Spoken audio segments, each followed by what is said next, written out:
Mercredi 1er novembre 2023.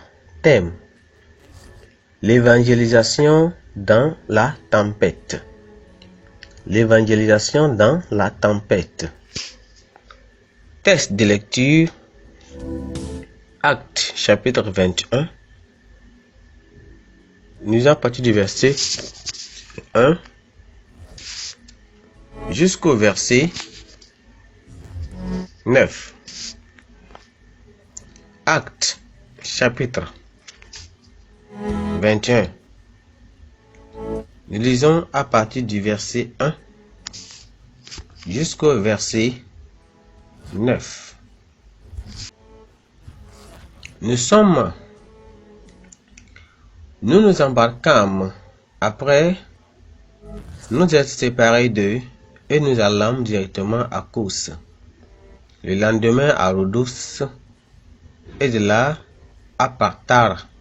Ayant trouvé un navire qui faisait la traversée vers la Phénicie, nous montâmes et partîmes. Quand nous fûmes en vue de l'île de Chypre, nous la laissâmes à gauche, poursuivant notre route du côté de la Syrie, et nous abordâmes à Tyr, où le Bahan devait déchirer sa cargaison. Nous trouvâmes les disciples et nous les restâmes là 7 jours. Les disciples, poussés par l'Esprit, disaient à Paul de ne pas monter à Jérusalem. Mais lorsque nous fûmes au terme de 7 jours, nous nous acheminâmes pour partir et tous nous accompagnèrent avec leurs femmes et leurs enfants jusqu'hors de la ville. Nous nous mîmes à genoux sur le rivage et nous priâmes. Puis ayant pris congé les uns des autres, nous montâmes sur le navire et ils retournèrent chez eux. Achevant notre navigation, nous allâmes de Tyr à Ptolémaïs, où nous saluâmes les frères et les passâmes un jour avec eux. Nous partîmes le lendemain et nous arrivâmes à Césarée.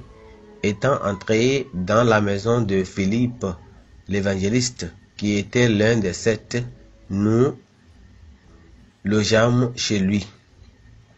Verset 9 dit: il avait 4 filles vierges qui prophétisaient. Gloire à Dieu.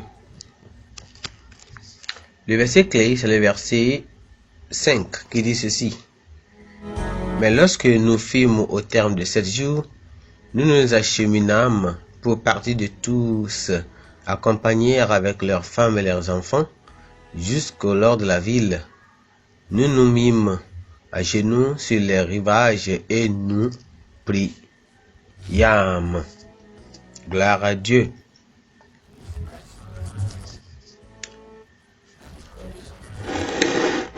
Dans la Rome antique, des milliers de foules de spectateurs se réunissaient dans leur tour pour regarder les chrétiens se faire dévorer par les animaux sauvages.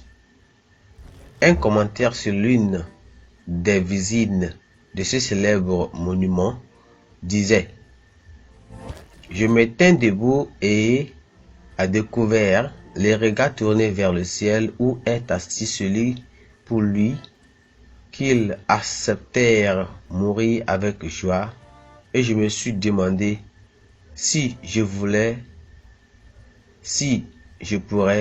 mourir pour lui cette nuit, pour apporter l'évangile aux extrémités de la terre.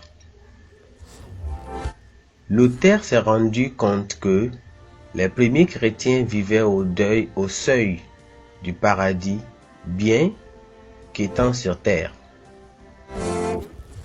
La propagation de l'évangile de Jésus-Christ, comme un feu de forêt au 1er siècle, s'est fait à une époque où le grand empire romain régnait en maître, c'est-à-dire sous un régime dictatorial. La tension politique était intense pour décourager les chrétiens nonchalants et les empêcher d'aller de lieu en lieu pour le gain des âmes. Cependant, ce fut en cette même période que l'apôtre Paul et ses compagnons traversèrent terre et mer pour répondre à l'impératif de la grande commission. Les temps de difficulté doivent motiver les chrétiens à répandre encore plus d'évangile de Christ. En des temps pareils, Dieu nous donne beaucoup plus de force et de courage par sa grâce pour prêcher son amour qui peut aider l'homme à sortir victorieux des vicissitudes de la vie. L'Église primitive a connu une grande croissance au milieu de la persécution.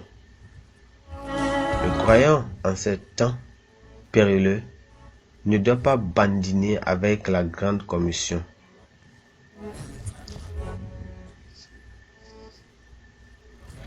Nous sommes beaucoup plus proches de la seconde venue de Christ. Et c'est en ce moment que notre évangélisation devait être beaucoup plus ardente et à grande portée pour parvenir jusqu'à l'extrémité de la terre, voire à l'autre bout du monde. Les nouvelles technologies modernes devraient nous aider à répandre l'évangile et à gagner beaucoup plus d'âmes pour Christ, beaucoup plus que les chrétiens au temps de l'apôtre Paul. Amen. Pensée du jour. Prêchez la parole en toutes circonstances. Prêchez la parole en toutes circonstances. La Bible en un an. 1er Roi chapitre 1 à 2. 1er Roi chapitre 1 à 2. Amen.